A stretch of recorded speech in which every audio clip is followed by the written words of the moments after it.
మీరు ఒక మాట అన్నారు, అంతకుముందు మీరు చాలా విసిగిపోయారు, బాపు గారు అవకాశం కూడా అలాగే అవుతుందిలే అనుకున్నారు. చాలా అయ్యాయి ఆడిషన్స్, అంటే ఏమయ్యేది ఆడిషన్లో? మీరు సెట్ అయ్యేవారు కదా వాళ్ళ క్యారెక్టర్కి, లేకపోతే ఎలా? అంటే దానికి ముందు దాసనారాయణరావు గారిది అభిసారిక అని ఒక మూవీ వచ్చిందండి. అప్పుడు మేము పద్మాంటి దగ్గరికి వెళ్ళి, మమ్మీ తెనాలి, మాకు తెలిసిన ఒక మమ్మీ వాళ్ళ క్లాస్మేట్ పద్మాంటికి మంచి క్లోజ్, మంచి వాళ్ళండి తెనాలి పిల్లలు, చాలా వాళ్ళు కష్టపడుతున్నారు ఇండస్ట్రీలో అని అంటే పద్మాంటి రిఫర్ చేసి దాసరా అంకుల్ దగ్గరికి వెళ్ళాను. సవేరా హోటల్లో అప్పుడు వీళ్ళకి పాముగురో వీటిల్లో జరుగుతూ ఉండే స్టోరీ డిస్కషన్స్ అవన్నీ.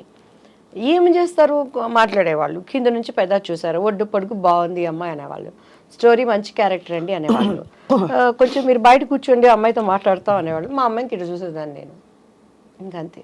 ఇంక మా అమ్మగారు బయటకు వెళ్తాను అని అంటే అల్లిచ్చేదాన్ని కాదు. సో ఆ లోపల వాళ్ళ భావన ఏంటనే అర్థమయ్యి అర్థం కాని వయసు నాది అప్పుడు. సో అలా ఇక మా అమ్మగారు నన్ను వదిలిపెట్టేవాళ్ళు కాదు. మొన్న కూడా చౌదరి గారు అని చెప్పని ఒక ఆయన ప్రొడ్యూసర్ కలిసారండి. అప్పుడు అర్జున్ సర్జాతో ఒక మూవీ చేయాల్సింది, శారదాంటి మెయిన్ క్యారెక్టర్. అందులో అంతా డేట్స్ వరకు వచ్చింది, అంతా ఓకే అన్నారు, క్యారెక్టర్ మిస్ అయిపోయింది. కాదు అంటే అంత ఓపెన్గా మిస్బిహేవ్ చేసేవారా? నా దగ్గర మిస్బిహేవ్ చేసి నా దగ్గర బతికి బట్ట కడతాడండి వాడు ఎవడైనా. అదే అందుకని అడుగుతున్నా. ఎందుకంటే ఇప్పుడు జీలో అప్పుడు ఉండేది. అదే అదే మీరు బోల్డ్ గా కనిపిస్తున్నారు చాలా, బట్ ఎలా మీకు అర్థమైపోయేది వాళ్ళ మనసులో ఏమిటని? అంటే మా మమ్మీతో మాట్లాడేవాళ్ళు.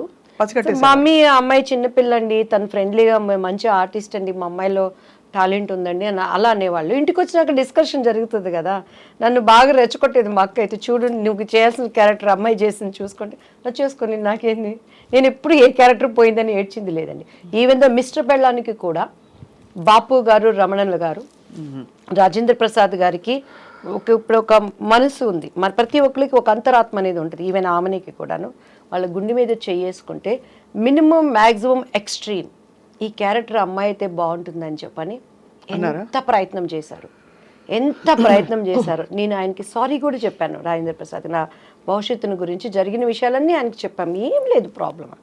ఆయన వేరే ఆలోచనలో ఉండేవాళ్ళు, మేము అది అంటే ఇప్పుడు అప్రమత్వం, ఈజ్ గుడ్ ఆర్టిస్ట్ కానీ ఆ క్యారెక్టరు నాకు ఆమెని ఒకరోజు ఫ్లైట్లో కలిసినప్పుడు నాతో చెప్పింది, దివ్యవాణి గారు 1000 సార్లు నాకు ఆ డెక్లో, అప్పుడు సీడీలు డెక్లు ఉండేవి, చూపించి ఇలానే కావాలని చెప్పేవాళ్ళు. బాబు మరి ఎందుకు మిస్ అయిపోయారు మీరు? చేయలేదు, ఒప్పుకోలేదు. ఒప్పుకోలేదా? రాజేంద్ర ప్రసాద్ గారు అండ్ ఆయన ప్రొడ్యూసర్ ఆయన చేత పార్థసారథి గారు సంథింగ్ ఏదో పేరు ఉన్నారు. సో అలా. But film industry is very tough place కదా దివ్యవాణి గారు. టఫ్ ప్లేస్ లేనిది ఏదో చెప్పండి స్వప్న గారు. అలా కాదు, రిలేటివ్లీ నేను మీరు అనేది రైటే, అన్ని ప్లేసెస్ లో టఫ్ ప్లేసే. పనమ్మాయి మన ఇంటికి వచ్చి ఒక పనమ్మాయి పని చేస్తుంది, ఆ అమ్మాయి పొద్దున్న లేసిన దగ్గర నుంచి రోడ్డు మీద నడుచుకొని వచ్చే దగ్గర నుంచి ఇంట్లో పని చేసి తను ఓనర్ అనేవాడి దగ్గర నుంచి ఆడదానికి తిరిగి వెళ్ళటానికి టఫ్ కాదు, చాలా టఫ్, ఎక్కడ టఫ్ అక్కడ. కానీ ఇక్కడ ఎంత మొహమాటంగా అందంగా ఉంటుందంటే మీరు చెప్తున్న సన్నివేశాలు ఆలోచిస్తే, ఇప్పుడు అమ్మగారు ఎంత అర్థం చేసుకుని మిమ్మల్ని తప్పించుకుని కాపాడుకుని జాగ్రత్తగా నెట్టుకొచ్చారు. మీరు అదే చెప్తున్నాను, అలా చేయలేని పరిస్థితులు చాలా మందిని చూసాను. నాకు ఆర్టిస్టుల్ని చెప్పడం ఎందుకులే గానీ అన్నల దగ్గర అంటే కొంతమందికి అది తప్పు అనిపించకపోవచ్చు, అది వాళ్ళ చాయిస్. నేను తప్పని నేను ఎప్పుడు అంటలేదు. నవేడేస్ ఇప్పుడు కూడా నేను అంటున్నాను, నవేడేస్ అవనేది ఫ్యాషన్ అయిపోయింది, కామన్ అయిపోయింది, అది ఎంజాయ్మెంట్ అయిపోయింది. నేను తప్పని ఇప్పటికీ నేను చెప్పట్లేదు, 2 చేతులు కలిస్తేనే చెప్పట్లు, చేతులు కలవనప్పుడు ఈ చేయి కాబట్టి. కాకపోతే మనం అనుకున్న విధంగా హైప్ అవ్వలేవచ్చు. కానీ దేవుడు అనేవాడు ఒకటి ఉంటాడు, న్యాయం అనేది ఒకటి ఉంటుంది. మన అంతరంలో ఒక ఆలోచన పుట్టక ముందే ఈ నోస్ వాట్ ఈజ్ మనం ఆలోచిస్తున్నామని దానిని నిలబెట్టేవాడు ఆయన. సో అది నన్ను ఇంతవరకు నిలబెట్టింది. ఎంతమంది ఉన్న తెలుగు చరిత్ర ఉన్నంత వరకు నా శత్రువు అయినా నా మిత్రువు అయినా ఆ పని అనేది ఉండాల్సిందే. నన్ను అంగీకరించేవాళ్ళైనా అంగీకరించిన వాళ్ళైనా ఆ పాట అనేది దేవుడు అలా దానిని జతపరిచాడు అనుకుంటానండి. అండ్ ఎస్పెషల్లీ బాపు రమణల గారు అసలు ఇండస్ట్రీకి వాళ్ళు విరుద్ధమైన వ్యక్తులు, అంటే వాళ్ళ మనస్తత్వాలు అంత స్వచ్ఛంగా ఉంటాయని. స్వచ్ఛమైన మనుషులు.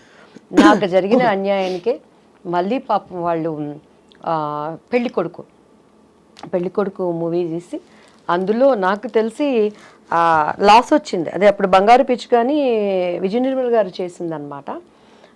సో నరేష్ గారు నేను చేశాము, అది అక్కడేమో చంద్రమోహన్ గారు విజయ నిర్మల్ గారు చేశారు. సో సేమ్ స్టోరీ, ప్రజలకు అంతా ఎక్కక అది అనుకున్న విధంగా ఆడలేకపోయింది. బట్ నాకు మంచి పేరు వచ్చింది.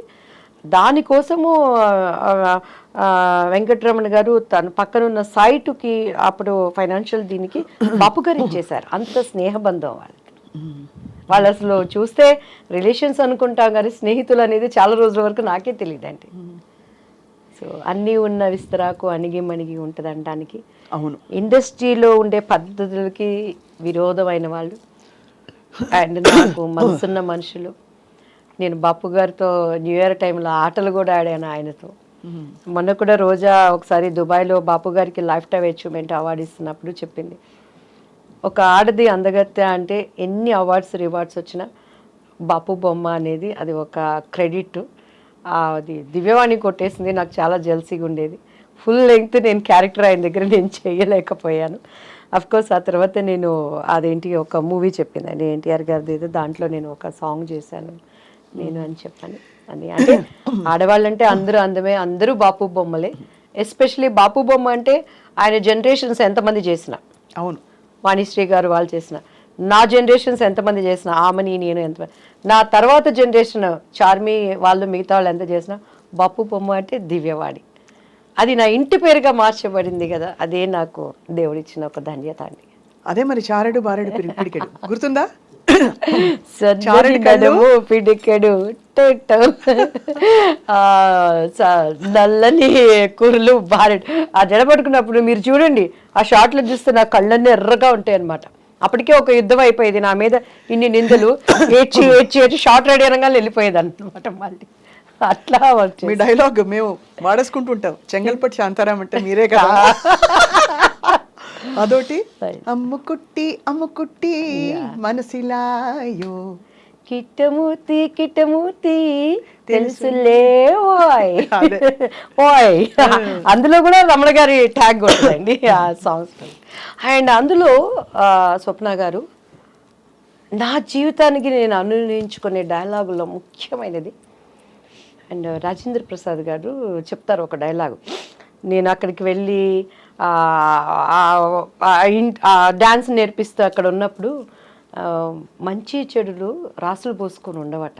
అవును, అవకాశము ఉంటే మంచివాడు కూడా చెడ్డవాడిగా మారుతాడు, అవకాశం లేకపోతే చెడ్డవాడు కూడా మంచివాడిగా ఉంటాడు. కస్టమ్స్ అండ్ సుఖమ్స్, ద కాంబినేషన్ ఈజ్ లైఫ్. అంతే, పర్ఫెక్ట్ కదా అది. నా జీవితంలో ప్రతి చోట ఎదురయ్యే బిట్స్లో ఎంత అనుభవంతో ఎంత జ్ఞానంతో ఆయన ఆ డైలాగ్ రాశాడు. ప్రతి మనిషికి ఒక్కొక్క మనిషిలో ఉండే కలర్స్, నటన, నా బిడ్డలు కానీ బయట వాళ్ళు కానీ నమ్మిన వాళ్ళు కానీ బయటకు వచ్చేటప్పుడు అంతా మంచి చెడులు రాసుకు పోసుకొని ఉండవు. అవకాశం ఉందంటే మంచోడు కూడా చెడ్డోడు అయిపోతాడు, అవకాశం లేకపోతే చెడ్డోడు కూడా గప్చిప్ సాంబార్ బుడ్డి.